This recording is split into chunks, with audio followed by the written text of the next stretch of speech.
বর্ণিত গুহাবাসীর রহস্যময় ঘটনা। আসসালামু আলাইকুম ওয়া রাহমাতুল্লাহ। প্রিয় দর্শক, পবিত্র কোরআনুল কারিমে আল্লাহ তাআলা উম্মতে মুহাম্মাদের উপদেশের জন্য পূর্ববর্তী যুগের বিভিন্ন ঘটনা বর্ণনা করেন। যেসব ঘটনা মানুষকে বিপদে ধৈর্য ও প্রতিকূল পরিবেশে আল্লাহর উপর ঈমান দৃঢ় রাখতে সাহস যোগায়, তেমনি আল কোরআনের 15তম পারায় আসহাবে কাহাফ বা গুহাবাসীর এমন একটি আশ্চর্যজনক ঘটনা বর্ণিত হয়েছে। কাহিনীটি কেবল মুসলিমদের কাছেই প্রবল জনপ্রিয় নয়, বরং খ্রিস্টানদের কাছেও ছিল খুবই জনপ্রিয় এবং অলৌকিক ঘটনা। তাই কোরআনে বর্ণিত এই কাহিনীর সাথে সাথে সিরিয়ান উপাখ্যান এবং যে নগরীতে এই ঘটনা ঘটেছিল সবই আমরা আজকের ভিডিওতে আলোচনা করার চেষ্টা করব ইনশাআল্লাহ। কোরআনের বর্ণনায় আসহাবে কাহাফ। প্রিয় দর্শক, কয়েকজন পলাতক যুবক, একটি গুহা আর 3 শতাব্দীর নিদ্রা। আসহাবে কাহাফের কাহিনী মুসলিমদের কাছে প্রবল জনপ্রিয় একটি ঘটনা। ঘটনাটি কোরআনে বর্ণিত বিধায় মুসলিমদের বিশ্বাস ওতপ্রোতভাবে এর সাথে জড়িত। তাই প্রথমে আমরা আল কোরআনের আয়াত এবং নির্ভরযোগ্য তাফসিরের ভিত্তিতে কাহিনীটি বলার চেষ্টা করব। কিন্তু ঘটনাটি যেহেতু কোরআন অবতরণের কয়েক শতাব্দী আগের ঘটনা, সেজন্য আমরা ব্যবহার করব 5ম শতকের স্থানীয় সিরীয় উপকথা, ঠিক যেমনটা লিপিবদ্ধ ছিল। কাহিনীগুলোর পার্থক্য তখনই প্রতীয়মান হবে। তাহলে প্রথমে শুরু করা যাক কোরআনে বলা ঘটনাটি দিয়ে। কোরআনের 18 নম্বর সূরা কাহাফ মক্কাতে অবতীর্ণ হয়। অর্থাৎ তখনও নবীজি হযরত মুহাম্মদ সাল্লাল্লাহু আলাইহি ওয়াসাল্লাম ও তার অনুসারীরা মদিনায় চলে যাননি, কিন্তু মক্কাতে তখন তার অনুসারীর সংখ্যা ক্রমেই বেড়ে চলেছে দেখে কুরাইশরা খুবই চিন্তিত হয়ে পড়ে। যেহেতু নবী সাল্লাল্লাহু আলাইহি ওয়াসাল্লাম এমন ধর্ম প্রচার করে চলেছিলেন যেখানে আগের নবীদের সাথে ইহুদি খ্রিস্টানদের নবীরা মিলে যায়, তাই কুরাইশ নেতারা সিদ্ধান্ত নেয় তারা ইহুদি রাবাইদের সাথে পরামর্শ করবে। নাজার ইবনে হারিস এবং উকবা ইবনে মুইত নামের দুজনকে তারা মদিনার ইহুদি রাবাইদের কাছে এই বলে পাঠায় যেন তারা মুহাম্মদ সাল্লাল্লাহু আলাইহি ওয়াসাল্লামের ব্যাপারে তাদের মতামত জানায়। তারা মদিনা পৌঁছালে ইহুদি রাবাইদের তাদের কথা শুনে একটি উপায় বাতলে দেন। দেখো, আমরা তোমাদের মীমাংসা করার জন্য একটা কথা বলছি, তোমরা ফিরে গিয়ে তাকে 3টি প্রশ্ন করবে। তিনি যদি উত্তর দিতে পারেন তবে তিনি যে সত্য নবী তাতে কোনো সন্দেহ নেই, আর না দিতে পারলে তিনি মিথ্যাবাদী। প্রথম প্রশ্ন হচ্ছে, পূর্ব যুগে যে যুবকেরা বেরিয়ে গিয়েছিলেন তাদের ঘটনা বর্ণনা করুন তো। এক বিস্ময়কর ঘটনা। এরকম আরো 2টি প্রশ্ন তারা করতে বলেন। বাকি ঘটনা এখানে আমরা বলছি না, তবে এই প্রশ্নগুলোর উত্তর হিসেবেই অবতীর্ণ হয় সূরা কাহাফে। আসহাবে কাহাফ অর্থ গুহাবাসী। এই ঘটনা ঘটেছিল প্রাচীন গ্রিক শহর আনাতোলিয়া বা এফিসাসে। কাছে ছিল গ্রিক দেবী আর্টেমিসের বিখ্যাত মন্দির।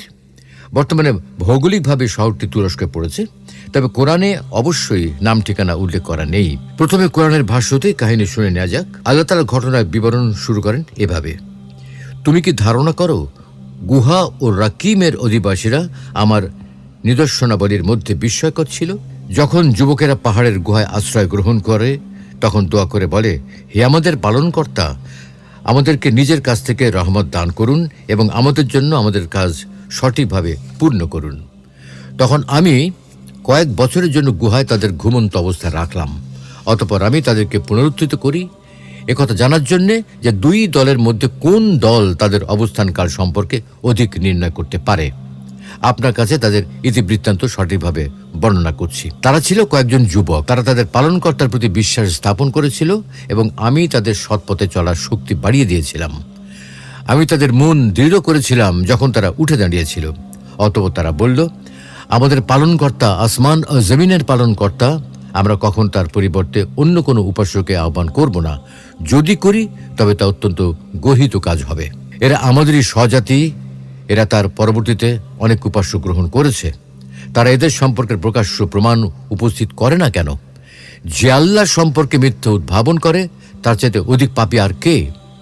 তোমরা যখন তাদের থেকে পৃথক হলে এবং তারা আল্লাহর পরিবর্তে তাদের ইবাদত করে তাদের থেকে, তখন তোমরা গুহায় আশ্রয় করো। তোমাদের পালনকর্তা তোমাদের জন্য দয়া বিস্তার করবেন এবং তিনি তোমাদের জন্য তোমাদের কাজকর্মকে ফলপ্রসূ করার ব্যবস্থা করবেন। তুমি সূর্যকে দেখবে যখন উদিত হয় তাদের গুহা থেকে পাশ কেটে ডান দিকে চলে যায় এবং যখন অস্ত যায় তাদের থেকে পাশ কেটে বাম দিকে চলে যায়, অথচ তারা গুহার প্রশস্ত চত্বরে অবস্থিত। এটা আল্লাহর নিদর্শনাবলীর অন্যতম। তুমি মনে করবে তারা জাগ্রত, অথচ তারা কিন্তু নিদ্রিত। আমি তাদেরকে পার্শ্ব পরিবর্তন করাই ডান দিকে ও বাম দিকে। তাদের কুকুর ছিল, সামনে পা দুটি গুহাদ্বারে প্রসারিত করে যদি তুমি উঁকি দিয়ে তাদেরকে দেখতে, তবে পেছনে ফিরে পলায়ন করতে এবং তাদের ভয়ে আতঙ্কগ্রস্ত হয়ে পড়তে। আমি এমনিভাবে তাদেরকে জাগ্রত করলাম যাতে তারা পরস্পর জিজ্ঞাসাবাদ করে। তাদের একজন বলল, তোমরা কতকাল অবস্থান করেছো? তাদের কেউ বলল, একদিন অথবা একদিনের কিছু অংশ অবস্থান করেছি।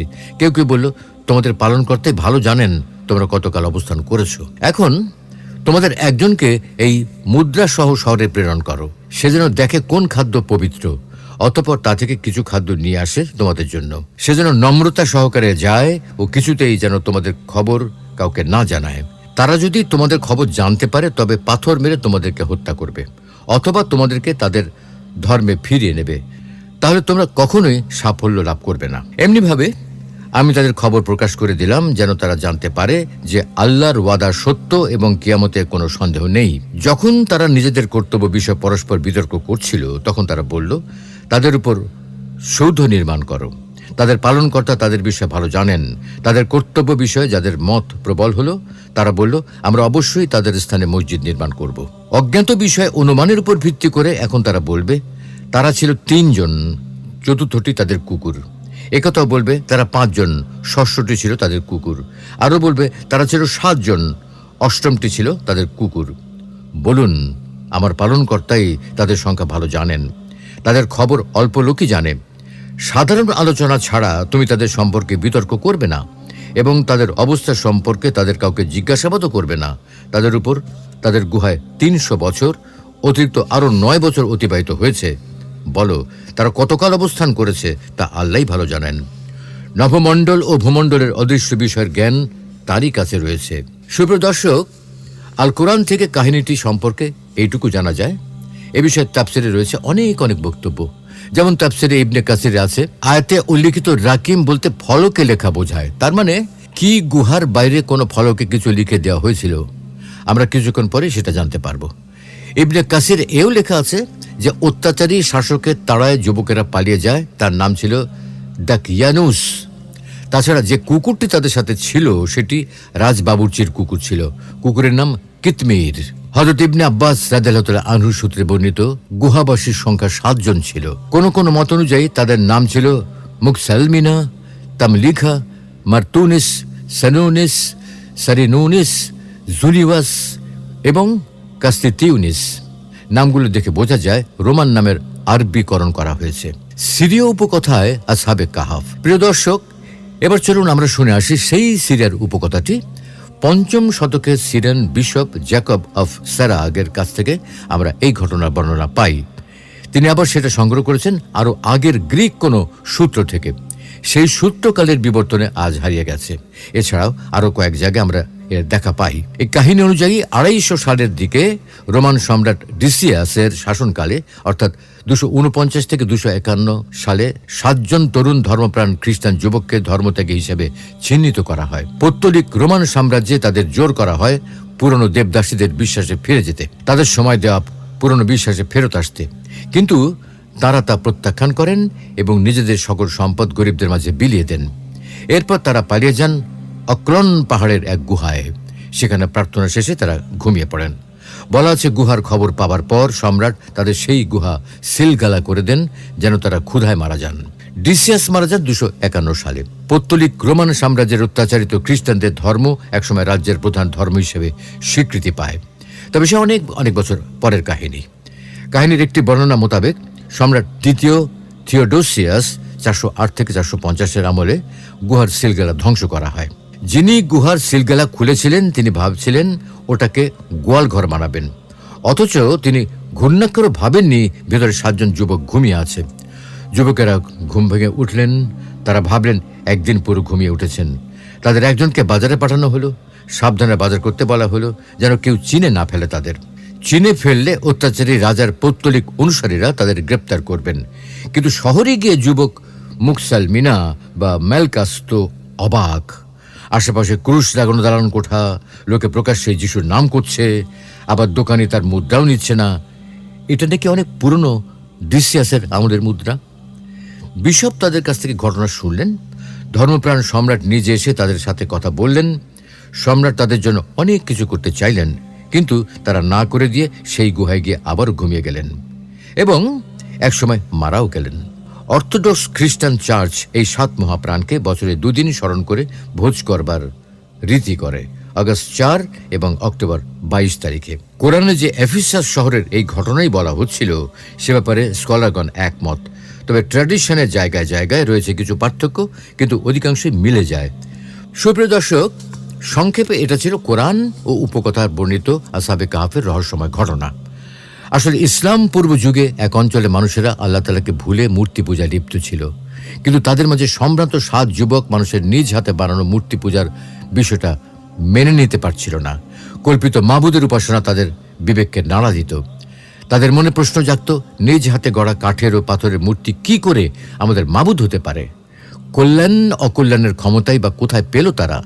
যিনি এই সুন্দর পৃথিবী সৃষ্টি করেছেন, এই আকাশ বাতাস তৈরি করেছেন, যিনি আমাদের জীবন ও মরণের একমাত্র মালিক, তাকে বাদ দিয়ে এগুলো ইবাদত কি করে সম্ভব? তারা সকলেই এক বাক্যে পরস্পরের নিকট জাতির লোকদের মূর্তি পূজা ও শিরকের প্রতি মনের সন্দেহের কথা প্রকাশ করলেন। মহাবিশ্বের মাঝে তাদের প্রখর দৃষ্টি ঘোরালেন। এতে তাদের অন্তর তাওহীদের আলোয় আলোকিত হয়ে উঠল এবং আল্লাহর মনোনীত দিনের সন্ধান পেয়ে তাদের আত্মা এক অনাবিল প্রশান্তি লাভ করল। তারা সকলেই ঈমান গোপন রাখার উপর একমত হলেন, কারণ তাদের বাদশা ছিল মূর্তি পূজক মুশরিক, যে তার প্রজাদেরকে শিরক করতে বাধ্য করত। তারা সমাজের অন্যান্য লোকদের সাথে বাস করতে থাকলেন, কিন্তু তাদের প্রত্যেকেই যখন একাকী হন তখন আল্লাহর ইবাদতের দিকে মনোনিবেশ করেন। এইভাবে চলতে চলতে কোনো এক রাতে তারা যখন একত্রিত হলেন, তখন তাদের একজন বলেন, হে আমার বন্ধুগণ, গতকাল আমি একটা খবর শুনেছি। এটি যদি সত্যি হয় তাহলে অচিরেই আমাদেরকে আমাদের দিন হতে ফিরিয়ে রাখা হতে পারে, অথবা আমাদের জীবন নাশ করা হতে পারে। কিন্তু হঠাৎ একদিন বিষয়টি সেই যুগের বাদশা জানতে পারলেন। রাজ্যের সম্ভ্রান্ত যুবকদের সম্পর্কে এসব জেনে তিনি রেগে গেলেন। রাজ দরবারে তাদের উপস্থিত করিয়ে বললেন, আমি জানতে পেরেছি তোমরা বাদশা এবং তার প্রজাদের ধর্ম ত্যাগ করেছ। তোমরা এমন এক নতুন ধর্মে প্রবেশ করেছ যে সম্পর্কে আমি জানি না। কোথা থেকে তা তোমাদের আসলো? আমি তোমাদেরকে কখনোই এভাবে ছেড়ে দেব না। আমি জানি তোমরা সম্ভ্রান্ত বংশের লোক, তাই অন্যরা তোমাদের কারণে বিভ্রান্ত হতে পারে। এমন আশঙ্কা যদি না থাকতো তাহলে তোমাদেরকে বাধা প্রদান করতাম না। তো যাই হোক, আমি তোমাদের ব্যাপারে তাড়াহুড়ো করতে চাচ্ছি না। তোমরা চিন্তা করো, হয় তোমরা আমার ধর্মে ফেরত আসবে, অন্যথায় তোমাদের মাথাগুলো দেহ থেকে বিচ্ছিন্ন হবে। কিন্তু আল্লাহ রাব্বুল আলামিন তাদের অন্তর মজবুত করে দিলেন, ঈমানকে শক্তিশালী করে দিলেন। তারা বললেন, হে বাদশাহ, আমরা এই দিনে কারো অন্ধ অনুসরণ করে প্রবেশ করিনি, বাধ্য হয়েও নয় এবং অজ্ঞতাবশতও নয়। আমাদের সুস্থ বিবেক ও ফিতরাত আমাদেরকে ডাক দিয়েছে, আমরা সেই ডাকে সাড়া দিয়েছি। বিবেক আমাদেরকে আলোকিত করেছে, তার আলোতে আমরা চলছি। আল্লাহ এক ও অদ্বিতীয়, তার কোনো শরিক নেই। আমরা তাকে ছাড়া আর কাউকেও ডাকবো না। আর আমাদের জাতির লোকেরা অন্ধ হয়ে অন্যের তাকলিদ করে মূর্তি পূজা করছে, যে ব্যাপারে তাদের কাছে কোনো দলিল প্রমাণ নেই। এই হলো আমাদের শেষ কথা।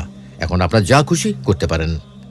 এরপর বাদশা বলল, এখন যাও, আগামীকাল অবশ্যই আসবে, আমি তোমাদের ব্যাপারে ফয়সালা প্রদান করব। তারা ফিরে এসে পরামর্শ করে সিদ্ধান্ত নিলেন, আমরা এখানে প্রশান্ত মনে এক আল্লাহর ইবাদত করতে পারবো না। এখানে আমাদের বসবাস করা ঠিক হবে না। তাই তারা সবাই এমন জায়গায় যাওয়ার ব্যাপারে একমত হলেন যেখানে নির্দ্বিধায় আল্লাহর ইবাদত করতে পারবেন। এই উদ্দেশ্যে তারা নিজ দেশ থেকে অজানার দিকে রওনা হলেন। পথে একটি কুকুর তাদের সাথী হয়ে গেল। একই পথে চলতে লাগলো, তাদের সাথে ভালোবাসার বন্ধনে আটকে গেল এবং তাদের প্রহরী হওয়ার দায়িত্ব পালনে নিজেকে নিজেই মনোনীত করল। পথ চলতে চলতে একসময় তারা একটি গুহায় পৌঁছে গেলেন। দীর্ঘ পথ চলার পর সফরের ক্লান্তি দূর করার জন্য পরিশ্রান্ত শরীর নিয়ে তারা সামান্য বিশ্রামের নিয়তে গুহায় শুয়ে পড়লেন। শুয়ে পড়ার সাথে সাথেই গভীর নিদ্রায় চলে গেলেন। এদিকে পরের দিন নির্দিষ্ট সময় বাদশার দরবারে হাজির না হতে সম্রাটের অনুচরেরা তাদের অনুসন্ধানে বের হলো, কিন্তু তাদের আর খুঁজে পেল না। গুহাবাসী যুবকদের সঙ্গে আল্লাহ তাআলা এক বিস্ময়কর ঘটনা ঘটালেন। অল্প সময় বিশ্রামের জন্য তারা ঘুমালেও এক ঘুমে কেটে গেল কয়েকশো বছর।